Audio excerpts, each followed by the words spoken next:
There we go. Good evening, everybody. Hi, Jay. Hi, Miss Deborah. How are you? Check to make sure. Miss Diane. Hello. Good evening. Good evening. I'm glad you guys could join me today. For those of you who happen to have just stumbled upon this live, hello, welcome. You are caught in a book reading. As you can tell, this is the series that we are reading from, and the author. I keep the beginnings kind of vague because I've gotten some weird restriction stuff in the past when I've said too much descriptive words, I guess. I don't know. But this is the series that we're reading from, and we're actually on the fourth book of the four. And as a bit of a disclaimer, if you were with me for our reading last week, we're gonna reread this because I was a dumb me and did a dumb thing and erased the live recording. I did that. That was a thing I did. So I'm going to be reading what we read last week. So if you were hoping for new chapters this week, I am so very sorry. We're going to be rereading from chapter 10. I'm pretty sure it was from chapter 10. So if you were hoping for new chapters, I apologize. There will be new chapters next week. But for those of you who missed last week, welcome. This is a brand new read for you. So if you've happened to have missed some of my previous readings, not just of this series, but of other books that I've read so far, you can actually find them all on my YouTube channel. And I've got them all listed. I've got the names of the books. I've got them in the sequential order, so that way you don't have to guess which video comes next. They're all labeled for you. Sometimes things sometimes things happen. So it just, I'm trying to not beat myself up about it too much, but because you're right, accidents happen. So it's fine. And if anything, we just get to relive the great chapters that we read last week. That's how I'm choosing to go about it. But yeah, if you have missed any of the previous readings, please, by all means, go to my YouTube channel. You can find all of the readings of this book series and the previous series that I've already done. And I'm trying to think here. We've got a pretty good, like over here on the right side, we've got a pretty good chunk of story to read. So I've got a few weeks left, I believe, to figure out what I'm going to be reading next. So if you guys have any suggestions, any books that you want me to look into, any new series you want me to explore, please hit me up in my DMs and let me know. And I will start investigating those right away. I mean, I've got tons of stuff here at my house I can read from, so I mean, I'm not at a loss of things to read, but I want to hear, from you guys. I want to hear back, your feedback on the kinds of books or authors that you like, to expand my repertoire, as it were. So typically, what do? We wait till about 5 after to get started, and we'll read for about an hour, depending on how long or short, the chapters are. I think last week, there were some really short chapters. There were some really short chapters in here last week. So I feel like we got through a lot, but we, know more than normal. So we'll see. We'll see how it goes. But anyway, 8:03, yeah, we'll give it 2 minutes. So by all means, get into your comfy clothes, get into some jammies, grab your favorite drink. I am drinking water because, hydration is key. So, oh man. So if you also happen to have anybody who enjoys either book readings, things on like Kindle and stuff, audiobooks, stuff like that. If you think that they would enjoy what I do, if you think that they would enjoy this series, by all means encourage them to go to my YouTube channel and check out what I've got already, but also encourage them to come to our lives. Because, like I said, we do reads every Monday, almost every Monday. Sometimes my schedule doesn't allow for it, but we do typically every Monday from like 8 to 9 p.m. Eastern Standard Time here in the U.S. And, I try to read from a range of stuff. Mostly so far it's been fiction.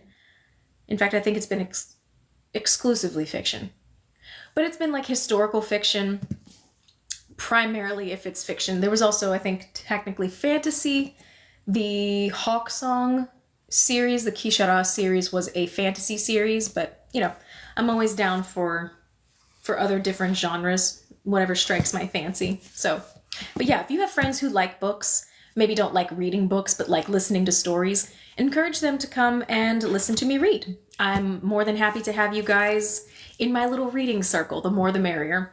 So, without further ado, it is 8:05, so we'll go ahead and get started. One more sip of water.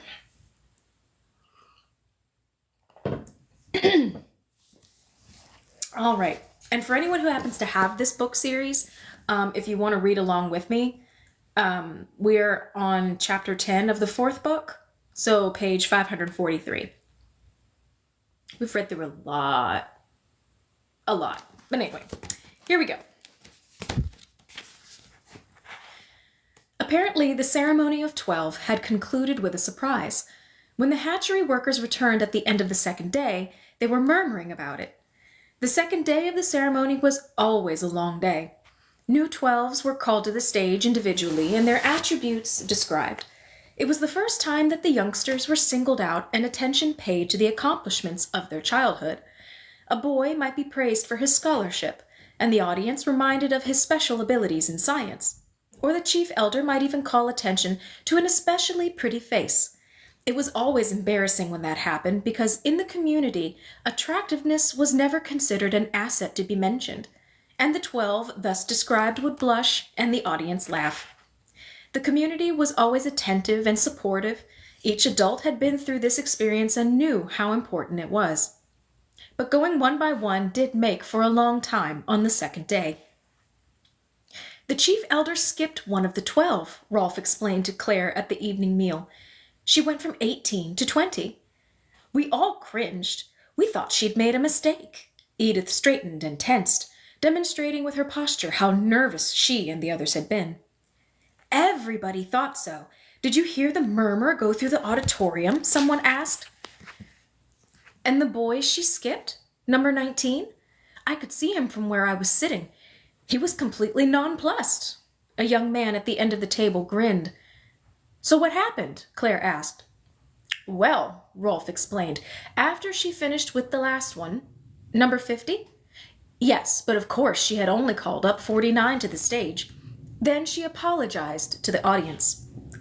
The chief elder apologized? It was hard to believe. Rolf nodded. She laughed a little. She could see we were all sort of nervous. So she reassured us and apologized for making us uncomfortable. Then she called the boy, number 19, to the stage. He looked as if he was going to throw up, Eric said, laughing. I don't blame him, Claire said. She found herself feeling sorry for the boy. It must have been an awful moment for him. What did she say to him? That he hadn't been assigned, which we all knew, of course. But then, this was the surprise, she said he'd been selected. Selected for what?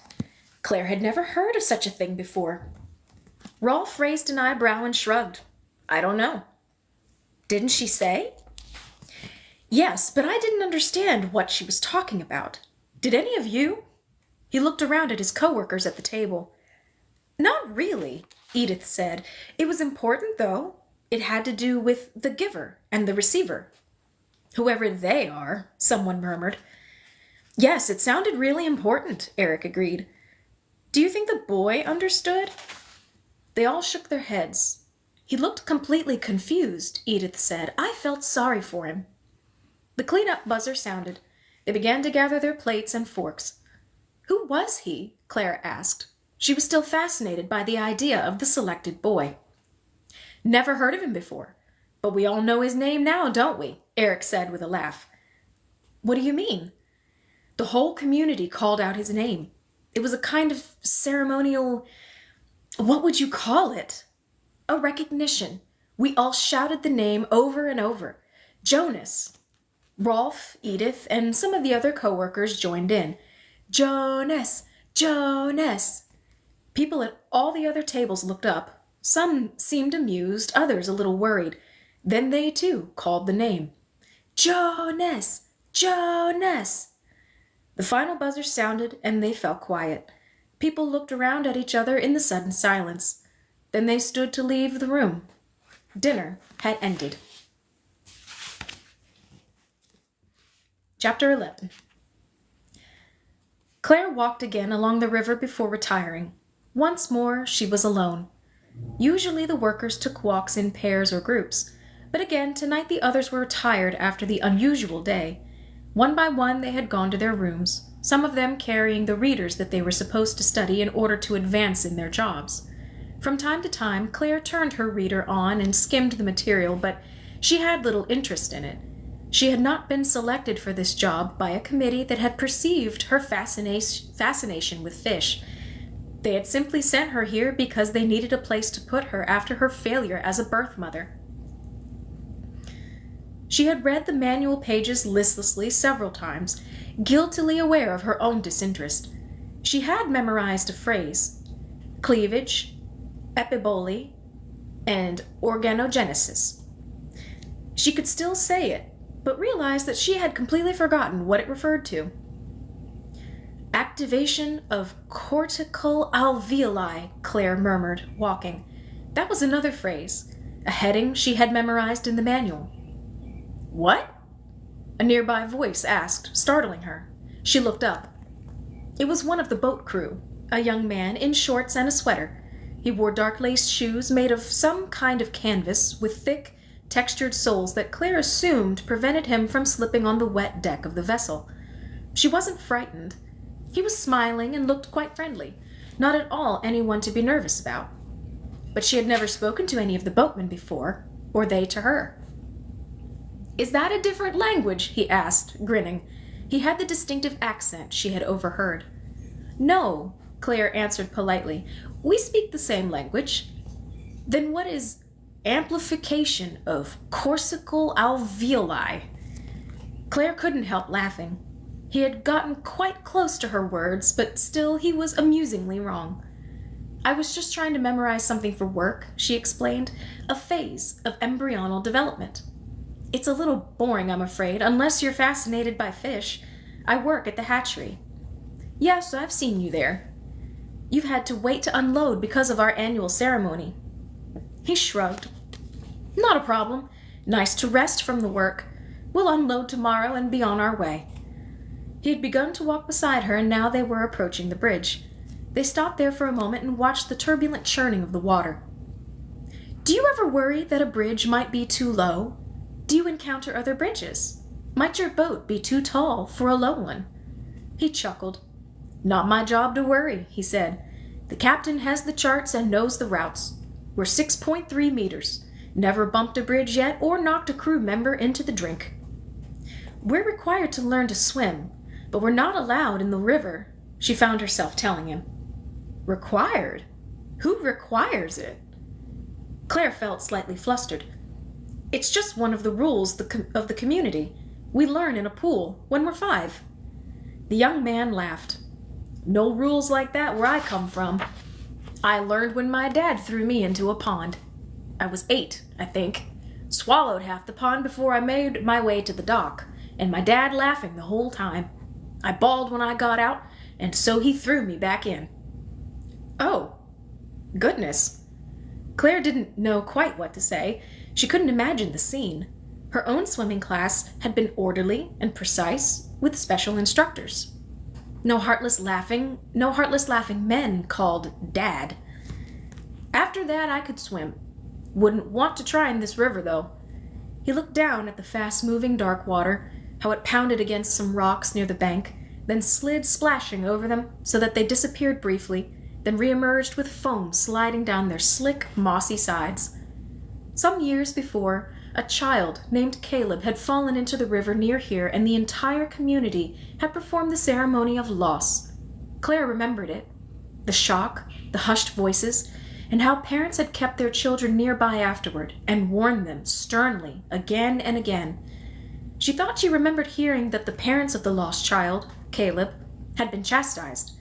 It was the job of parental units to protect their children from harm. Caleb's parents had not performed well. Yet this boy's father had thrown him into deep water and laughed, and now he himself laughed at the memory. It seemed so strange. They chatted. He asked about her job, and they discussed fish aimlessly for a while. In a place far away, he gestured, he had seen some almost as large as the boat. She thought he might be joking, but he seemed serious. Could it be true? She wanted to ask him where his boat would go next, where it came from, where he came from. It was elsewhere, really, that she wondered about, but she felt uneasy. She was afraid that asking such questions might somehow be against the rules. Anyway, it was beginning to get dark, and she knew she must return. "I have to get back," she said. He turned with her, and they walked toward the hatchery buildings. "Would you like to see aboard?" he asked suddenly. "I don't think it's allowed," she told him apologetically. "The captain wouldn't mind. He often has visitors come aboard. We're a sea river vessel. Very unusual. People like to come aboard and look around." "Sea river?" "Yes. We don't just stay to the river. We can go to the sea as well. Most river boats can't." "Sea," Claire said. She hadn't the slightest idea what that meant. He misunderstood her. "Yes, they want to see the galley and the wheelhouse, all of it. Very curious. The captain is proud to show them around. Or a crew member can. We have a crew of 10. "I meant that I'm not allowed. I have to stay at my work, I'm afraid." They had reached the fork in the path that meant they would separate, he heading back along the river to his boat. She would turn here, toward the hatchery entrance. "Too bad," he said. "I would enjoy showing it to you. And you could meet Marie." "Marie?" "She's the cook on the boat," he laughed. "That surprises some people, that we have a woman aboard." Claire was puzzled. Why would people be surprised by that? Boating is men's work, mostly. "Oh," Claire frowned.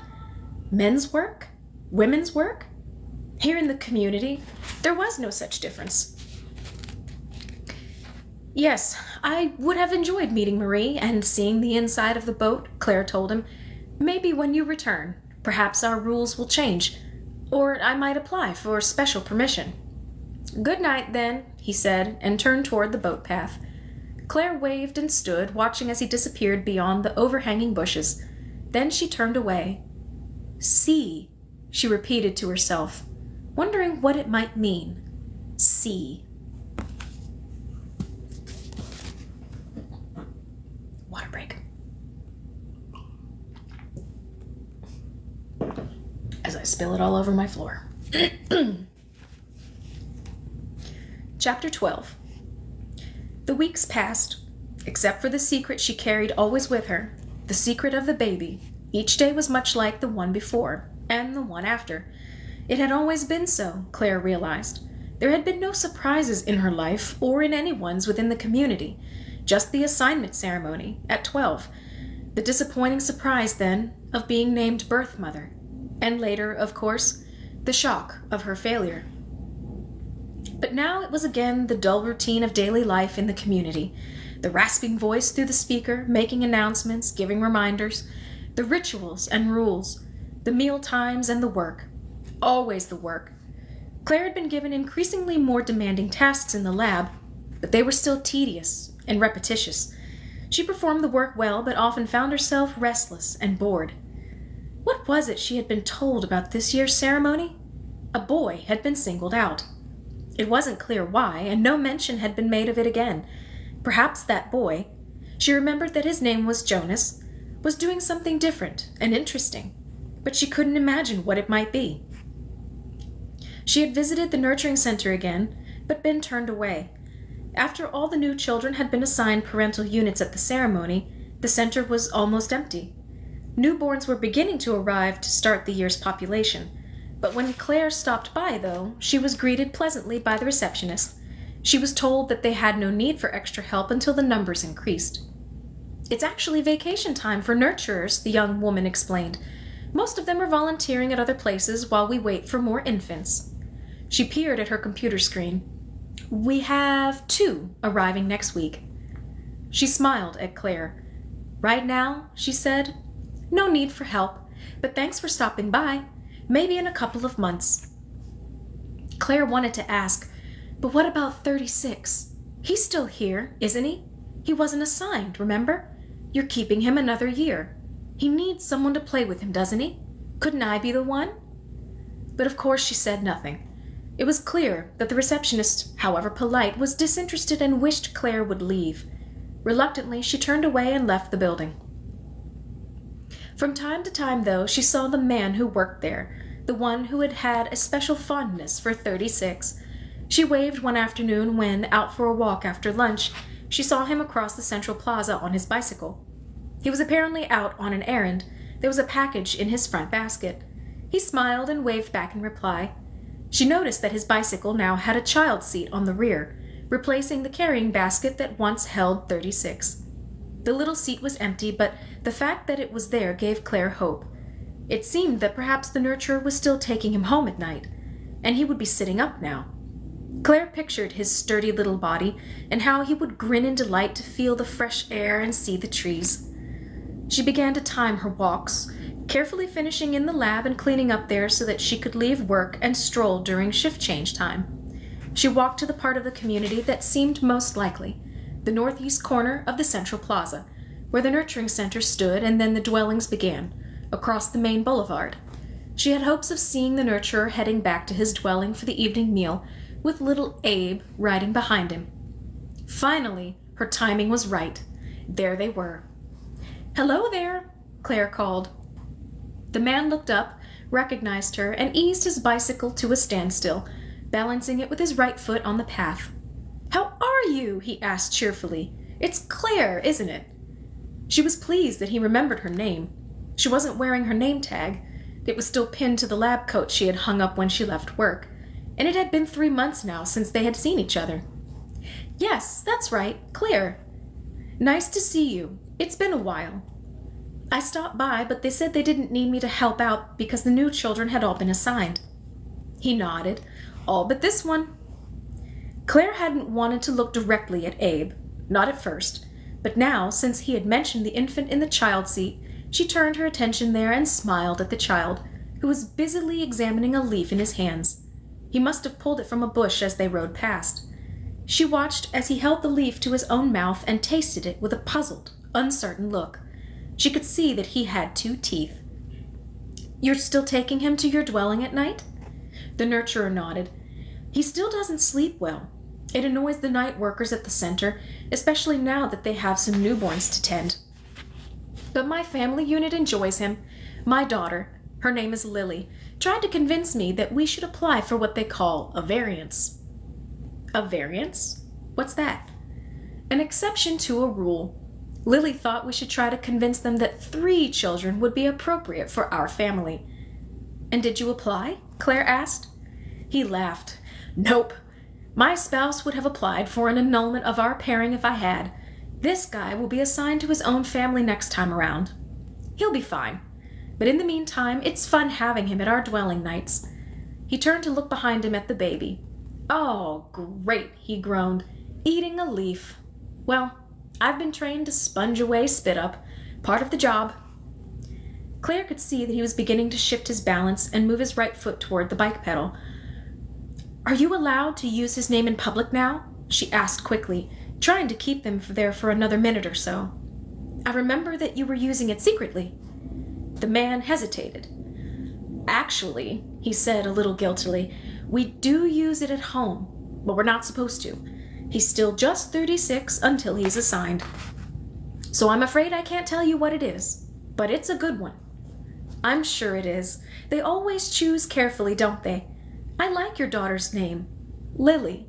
It's pretty." He smiled. "I have to be off." He's happy now with that leaf to chew. but wait till he wants real food. He'll start yowling. And it's almost mealtime. It was nice to see you, she told him. You too. I'll tell my daughter that you think her name is pretty. She'll love hearing that. He rolled his eyes as if it were too silly for words. And of course, just to be fair and equal, I have to tell you that my son has a nice name as well. Claire laughed. I'm sure he does. The nurturer started off slowly on the bicycle. Behind him, strapped into the little seat, his mouth speckled with leaf fragments, the infant looked back and grinned at Claire. It's Jonas, the man called, referring to his son, and pedaled away toward the group of dwellings where he lived. For any of you who haven't been around for the previous readings of this quartet, this final book is what's pulling the first three together into this final story. So for anyone who's been around from basically page 1, you'll know all of these names, you'll know all of these people. You'll start to see the final product beginning to come together. So if you haven't seen any of the previous readings, go on my YouTube channel and watch and catch up. You've been warned.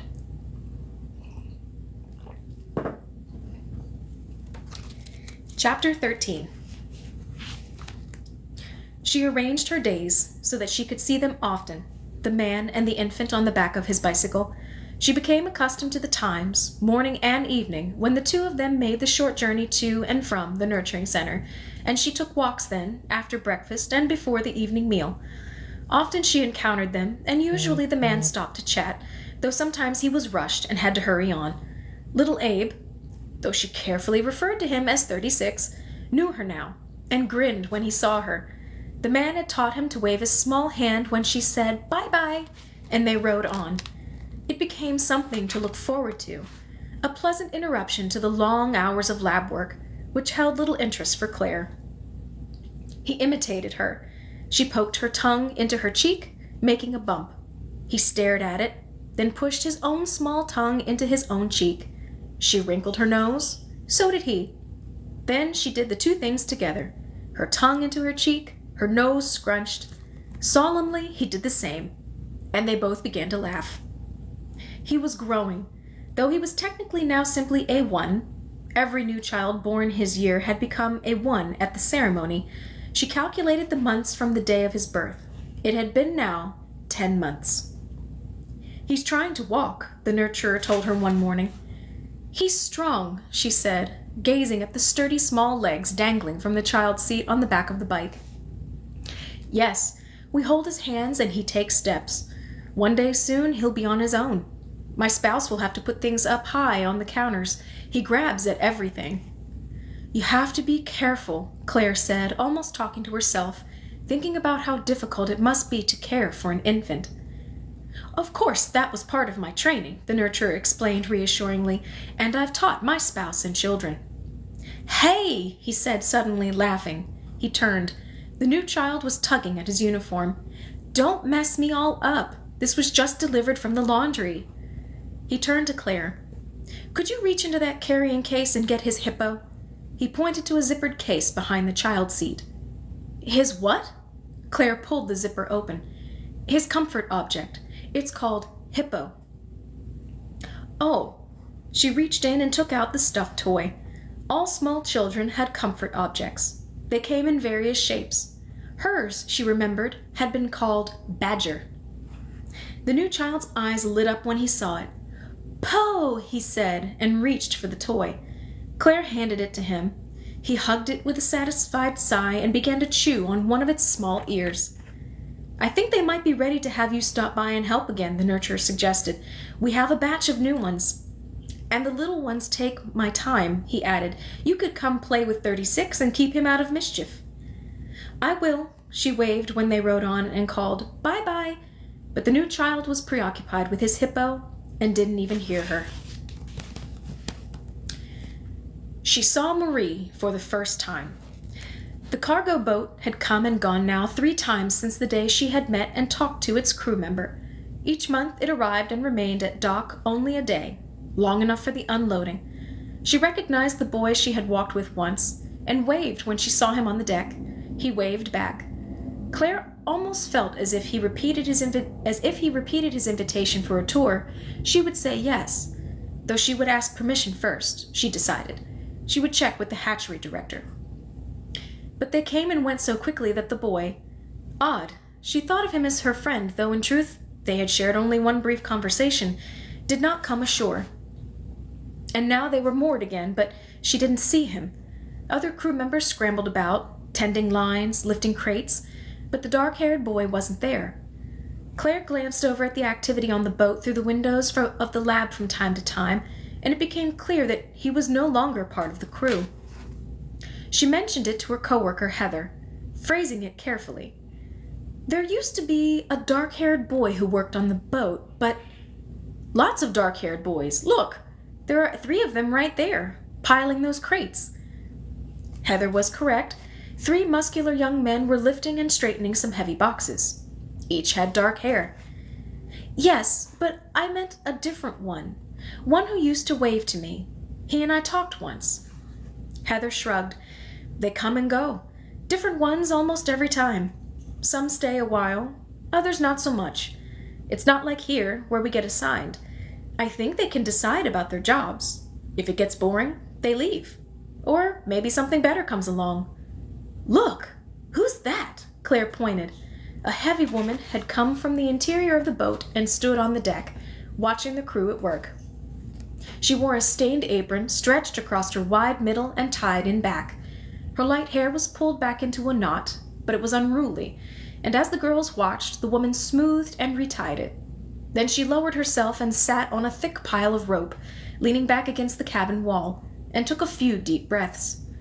"Mind your feet, Marie," a crew member called as he passed her on the deck, guiding a thick package that swayed in a net as the winch moved it up and outward. "Mind your own feet," she called back with a hearty laugh, but she moved her legs aside so that he could get by. "The boy told me there was a woman aboard," Claire said. "I'd forgotten her name, but now I remember it's Marie. She's the cook." "Cook?" Heather looked puzzled. Claire shrugged. "Well, they can't have their meals delivered the way we do, not when they're on the river.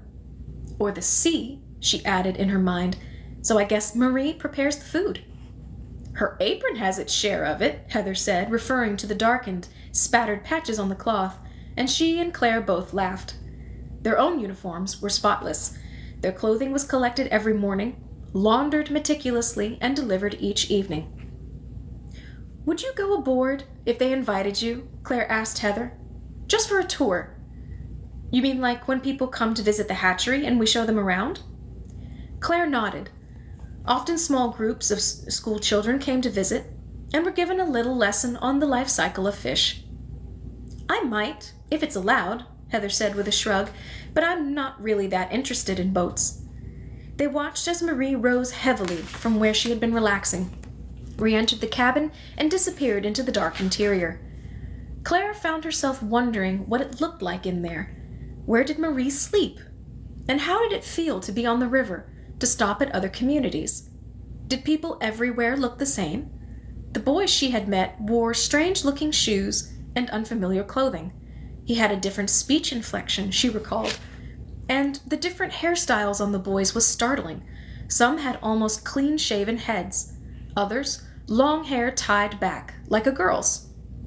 Here in the community, each age had a prescribed hairstyle, but no boy ever had long hair. Marie, with her oddly light hair, was startling in other ways. She was large, especially broad across her hips, with a double chin. No one in the community looked like that. They were all of the same proportions. Their food delivery was calibrated to their size. Claire remembered a time some years ago when the weekly report showed that her mother's weight had risen slightly. Her mother had been a little embarrassed and perhaps annoyed when the next meal deliveries included special weight loss meals designated for her. She had eaten them, of course, it was required, and there were no alternatives, until the report showed that her size was under control once again. "We'd better get back to work," Heather murmured. She turned from the window. "I'm just going out for a minute.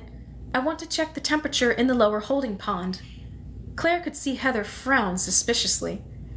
"Well," Heather said after a moment, "mind your feet. It's muddy by the pond." "Mind your own feet," Claire replied with a laugh as she left the room. She had no intention of going aboard, even if they asked her, but the lower pond was quite close to the river. The boat almost grazed the bank there, and she felt a yearning to go close to it.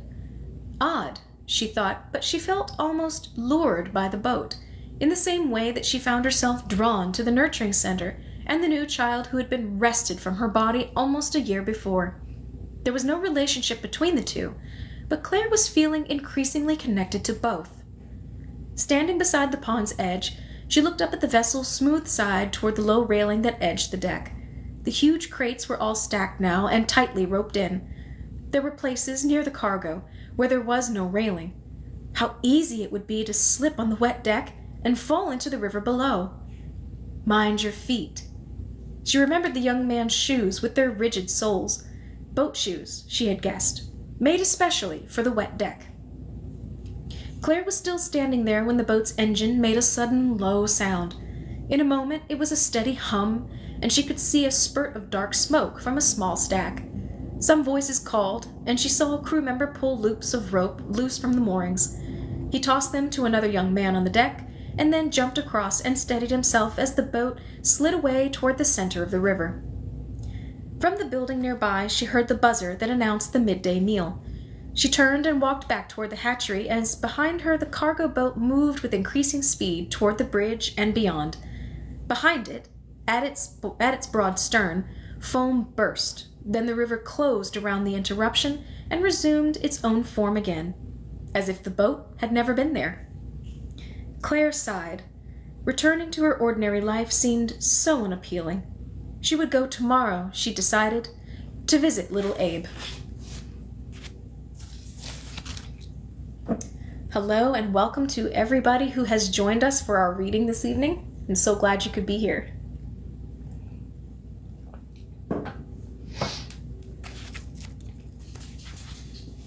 Chapter 14. On the 12th month anniversary of the day he had been born to her, Claire taught him to say her name. He had been officially a 1 since the previous ceremony, but now, Claire thought secretly, he is truly 1 year old. The nurturer chuckled when he watched the new child toddle over to her, calling, "Claire!" with a grin. "He's a bright boy," he said. "I just wish we could get his sleeping pattern behavior squared away.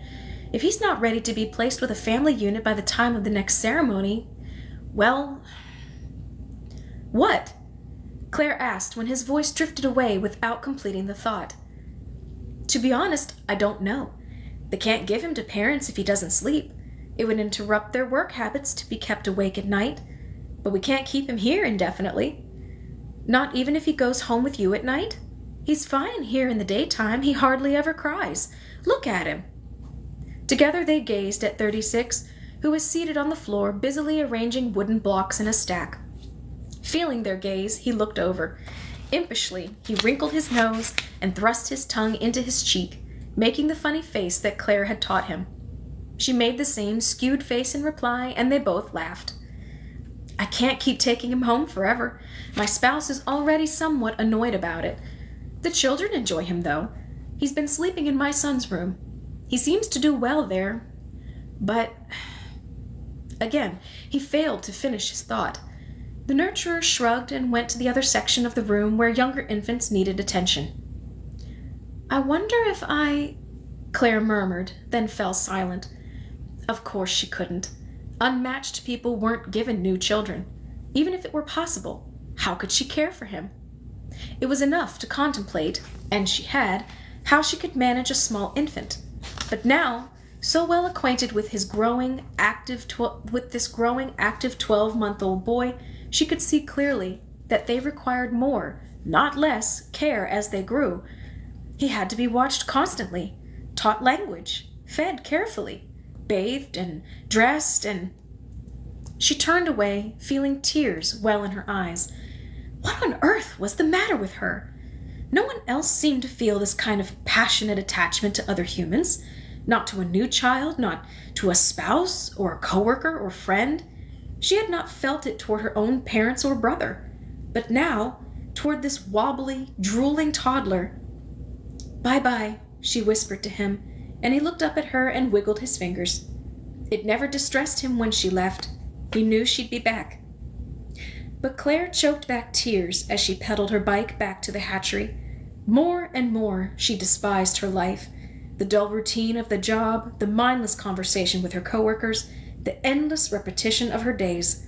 She wanted only to be with the child, to feel the warm softness of his neck as he curled against her, to whisper to him, and to sense how he listened happily to her voice. It was not right to have these feelings, which were growing stronger as the weeks passed. Not normal, not permitted. She knew that, but she did not know how to make them go away. From time to time, she saw the nurturer's son. Jonas, she remembered. Months before, she had seen his father wave to him one afternoon when he rode by with a friend, the two of them on their way apparently to the recreation field. The two boys had seemed carefree, calling to each other, racing their bicycles along the path. He seemed different now to Claire. She saw him one evening walking along the river, alone, deep in thought. Although he didn't know her, and there would have been no real reason beyond politeness for a greeting, it was nonetheless customary for citizens to acknowledge one another with a nod or smile. But Jonas had not looked up as she passed him. It was not an intentional snub, she realized. It was that his mind was somewhere else. He seemed somehow troubled, she thought, and that was rare in a youngster. She recalled that he had been singled out in some way at last year's ceremony. Her coworkers, in describing it, had chanted his name, Jonas, Jonas, as apparently the audience had. But they had not really known what had they called it? Selection, that was it. What his selection had meant. But his father, the nurturer, spoke of him warmly and without hesitation. He's been sleeping in my son's room, he had said cheerfully of 36. So perhaps she had simply happened on the boy at an unusual moment, when he had something on his mind, probably a school assignment. Claire could remember how troubling her own homework had been at times. She saw him several more times, always on his bicycle, alone, after school hours. He was a 12 now, and all 12s would be working hard this year on the preparation related to their assignments. Usually after school, they would separate from their age mates and go to the studies required for their future jobs. Sophia had been required to take infant care classes, she recalled, and in fact Sophia had told her that even now, several years after their ceremony year, the scholarly Marcus was still studying engineering. One girl in her group had taken up the study of law, as Claire's brother had 6 years earlier, and still went each day after school to the Hall of Law and Justice for training. One afternoon she found herself watching Jonas as he rode his bicycle away from the school building, which she could see from the front of the hatchery. He turned left at the end of the educational buildings and seemed to be heading toward the House of the Old. So perhaps, she thought, that was his assignment, the care of the elderly. But what was so special about that? What would make an entire audience rise to their feet and chant his name? Later, one day while walking, she continued past the House of the Old, turned down a path, and discovered a very small structure attached at the rear of the building. It had a door, a few windows, and nothing else. Most buildings had an informational plaque explaining the purpose of the structure: hatchery laboratory, nurturing center, bicycle repair. But this undistinguished rectangle had only an unobtrusive, meaningless label on the door: Annex. Claire had never heard of the annex. She had no idea what could be housed inside, but she had a feeling that this was where the boy Jonas was spending his training time. She wondered vaguely if what was happening in there was causing him to become so oddly solemn and solitary. What could Jonas have been selected for? Chapter 15. Claire looked around suddenly at her coworkers during the morning meal. Ever since her arrival at the hatchery over a year earlier, she had felt different from them. They didn't seem to notice. They were friendly enough and included her in their outings. Everyone was fond of the director, Dmitri, who never allowed his position of authority to make him arrogant. They were able to tease him about his long wait for a spouse. But those who were young, as Claire was, shared small jokes, sometimes slightly derisive of the older co-workers, how methodical and orderly they were, how dutifully they went home each evening to their spouses and family units. Of course, they were all diligent workers as well, but youth was a time when a certain amount of light-heartedness was tolerated.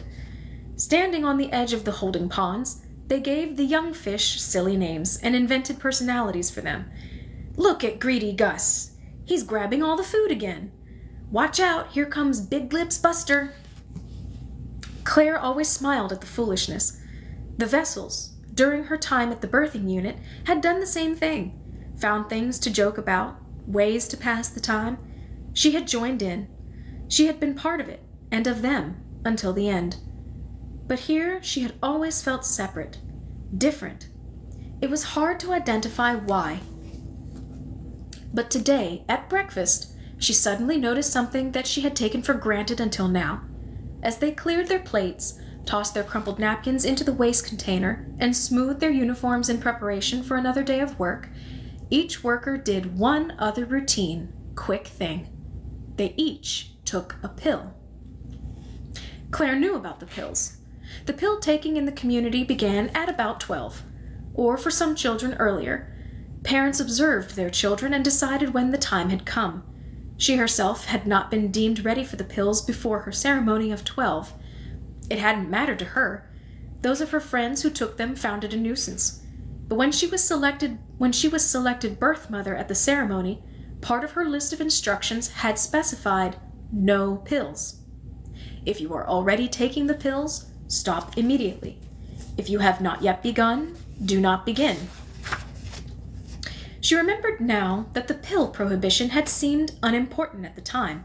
Her parents, though, were a little flustered by it. They took the pills. So did her brother Peter. "I had them here ready for you when the time came," Claire's mother had said with a nervous laugh. "I suppose I'll just throw them away." "Better turn them in," her father had suggested. She had asked other vessels when she had taken up residence at the birthing unit. "Were you already taking the pills?" Claire inquired at mealtime one evening.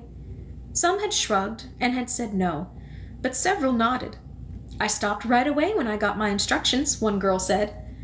"I sort of tapered off," another girl explained. "I think it's because we got switched over to vitamins," Nadia had said. She was referring to the carefully measured dosages of vitamins that all the vessels dutifully took each morning. "The pills were probably just a different vitamin that we don't need anymore." "No, the pill was something else entirely," Suzanne insisted. She was the one who had said she had tapered off. "She's right," Miriam said. "The vitamins don't make us feel any different. But the pill," she hesitated. "Well, taking it didn't seem to have any effect. But when I stopped taking it, I began to feel..." But she couldn't seem to describe what she meant. "I felt restless," Suzanne explained, and, well, this is a little embarrassing. I don't even know how to describe it, but I began to be aware of my own feelings. Not just in my head, but, well, physical feelings too." She blushed and chuckled nervously. The other girls, including Claire, felt embarrassed too, but intrigued. Feelings of any sort were not ordinarily discussed. "Yes, that's it," Miriam agreed. "And you know what? I think they want us to undergo that change. Without the pills, our body gets ready. That's what we're experiencing." "I kind of like it. I never really wanted anything before, but now I want the product. When I feel it growing, it makes me happy." She rubbed her belly and smiled. The other girls agreed, touching their own distended middles. "It's a nice feeling. After you give birth, you take the pills again, until you're ready for the next time," Nancy had said. She had produced 3 products by then, and was waiting for her post-birth mother assignment. "How long?" "This is my first time," Claire had asked. "I never had the pills at all." "You will, though. After you produce, you'll take the pills. Maybe 6 months. Then you stop, and you get ready for your next product. You see Karen over there?" She pointed to a young woman at a nearby table. "She just produced. She's on the pills now, but in a few months she'll need to start getting ready for her second production." "It's really boring," Suzanne said in a whisper. "When you're between births and taking the pills, nothing is much fun. You don't really notice it, though." Now, looking around in the hatchery cafeteria, Claire was aware that all the other workers took a pill every morning, and that was why she realized their conversation was always lighthearted, superficial, and essentially meaningless. They were like the vessels in the pill-taking time between births, without feeling. She was the only one, she could see now, who did not take a pill each day, and she guessed that it was simply a mistake. Her disastrous birth experience and her decertification had been so sudden and startling that no one at the birthing unit had thought to supply her with pills or instruct her to take them. Perhaps each attendant had thought that someone else had done so. And so she was the one who felt things. The only one. It was why she yearned for the child, and felt her heart melt each time his little hand waved and he said bye-bye to her, calling out her name in his silvery voice, smiling that amazing smile. She would not let them take that from her, that feeling. If someone in authority noticed the error, if they delivered a supply of pills to her, she thought defiantly, she would pretend, she would cheat. But she would never, under any circumstances, stifle the feelings she had discovered. She would die, Claire realized, before she would give up the love she felt for her son.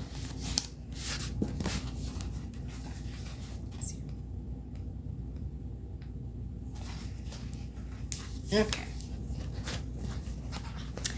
Last chapter for the evening.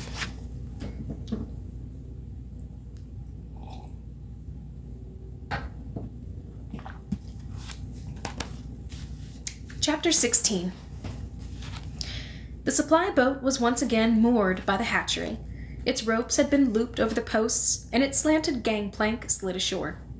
Recalling the delay they had suffered a year ago, this time they had arrived early and would be leaving before the coming 2-day event prevented their departure. The time of the ceremony was fast approaching. Had it really been that long? Had she been here at the hatchery for well over a year?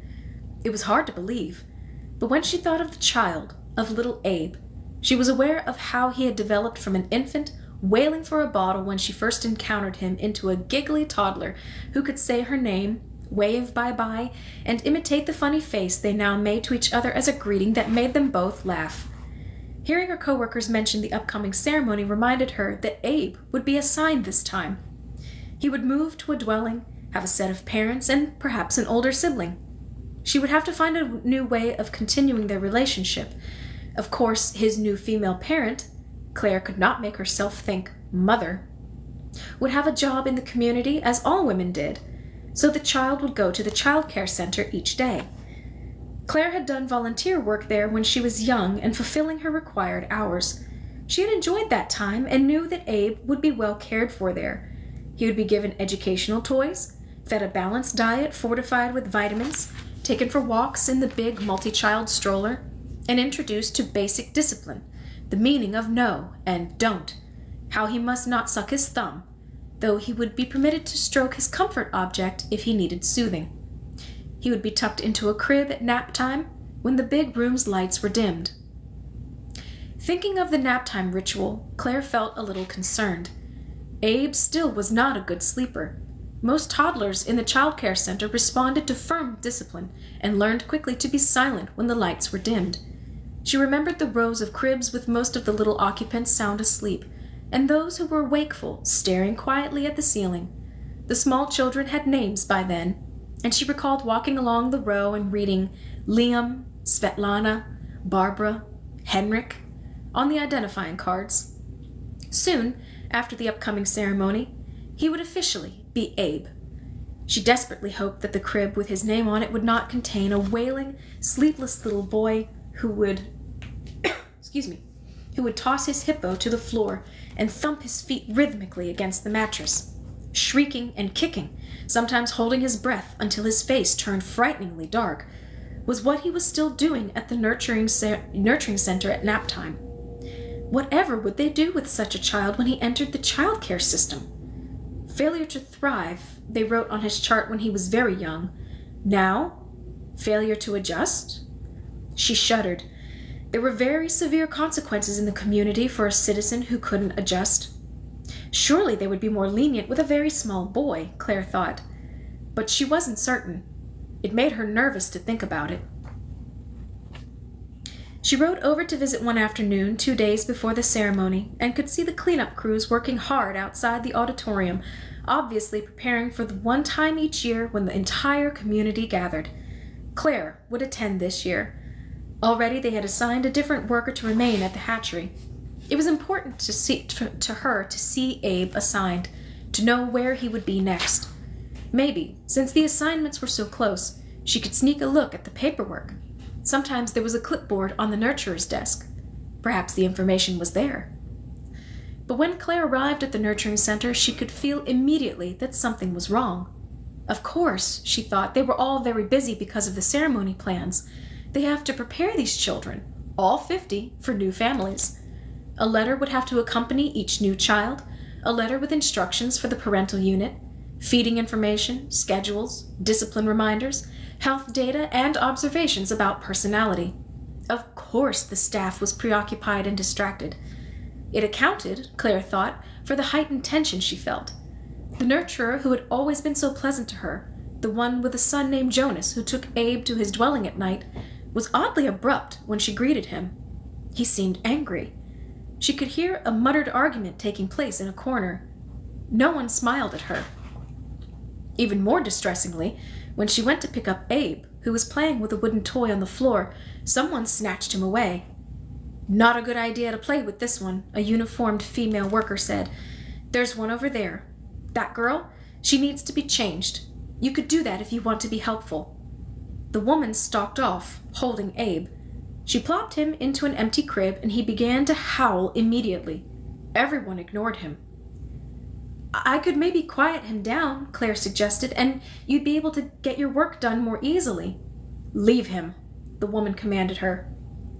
Claire looked questioningly at the nurturer, whom she had begun to think of as a friend. She realized suddenly that in all these months she had never asked his name. But clearly now was not the time. His face was set in hard lines, and he looked away. "But I said, leave him," the woman repeated impatiently. Claire wanted to argue, perceived that she must not, and fell silent. Dutifully, she picked up the baby girl they had indicated and took her to the changing table. In the background, Abe screamed and kicked at the bars of the crib. No one moved toward him. Claire cleaned and diapered the cheerful female and set her back down with her toys on the floor. Other babies crawled and played nonchalantly, as if they were accustomed to the shrieking boy in the crib. At the desk, the nurturer whose name she had never thought to learn, the one who, Claire knew, cared about Abe, suddenly slammed shut the reader-writer device he'd been working on. He stood. He looked at the clock on the wall. "I'm leaving early," he said. "Excuse me?" The uniformed woman looked up. She seemed to have some authority. "I have a headache," the nurturer said. The woman glanced at the communication system on the wall. "You can call for medication," she pointed out. The nurturer ignored her. He went over to the crib and picked up Abe, who was clutching his comfort object and still shuddering with sobs, though his shrieking had subsided. "I'll take him with me now. You know he spends the nights in my dwelling." "No need," she said sharply.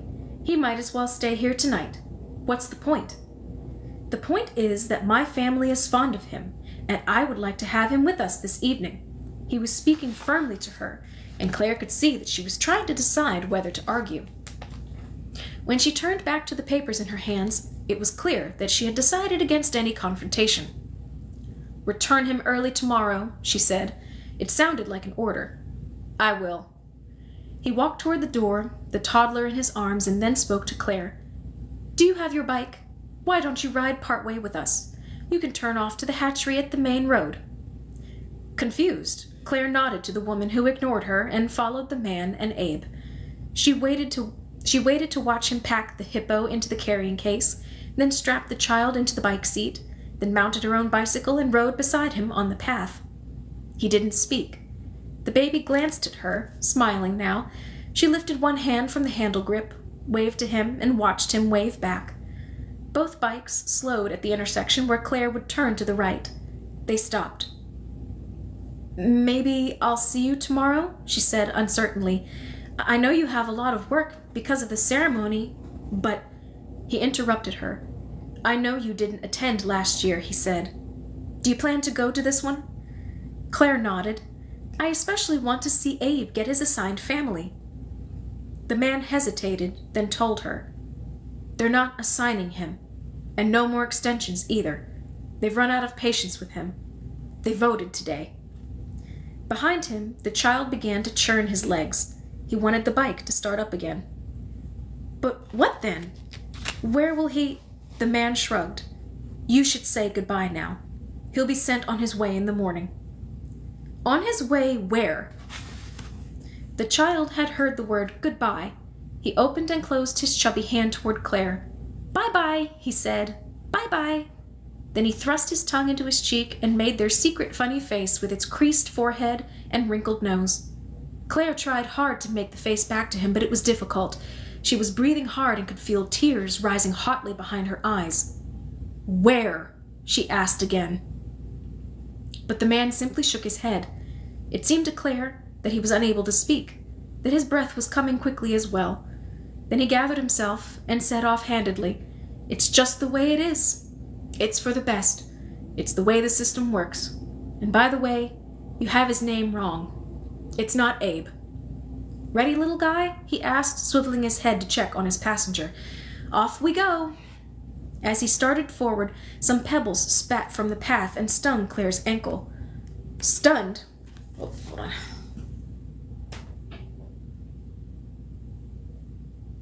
There we go. Okay.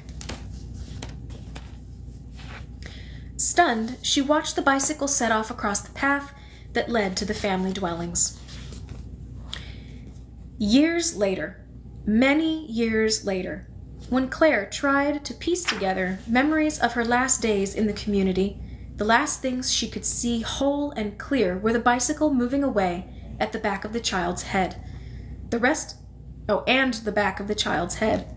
The rest of the hours that followed were fragments, like bits of shattered glass. No matter how she tried to piece them together, she could never create it whole and unblemished. She remembered that the cargo boat was still docked. It was loading. They were rushing for some reason. She heard someone call to another about weather concerns, a phrase she didn't understand. There were the usual complicated sounds of the departure preparations, whistles and shouts, the thump of crates being stacked. But then night came and went, and the boat had not left. Something had happened in the night. There were alarm bells. In the hatchery? Something wrong in the lab? No, not there.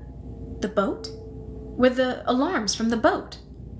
No, from farther away, from the main building, and from the speakers in each room. Loud announcements, waking everyone. But why? What had gone wrong? It was morning now in her memory. The boat crew had been preparing to cast off the ropes and leave, but they were delayed. Time had passed. Usually the boat was there so briefly, but this time it was longer. Something delayed the boat's departure. Everyone was looking for something. Someone? Yes, it was that. Someone was missing. Searchers came and looked along the riverbank throughout the day. Then it was dark again. Even at night they searched with flashlights. They shouted. She remembered, strangely, that the nurturer had been standing on the path. Why was he there? She had never seen him there before. Now he stood there, but didn't acknowledge Claire, didn't look at her. He was looking at the river. He was calling a name. Jonas! Jonas! His son. Yes, that was his son. So it was his son who had gone missing.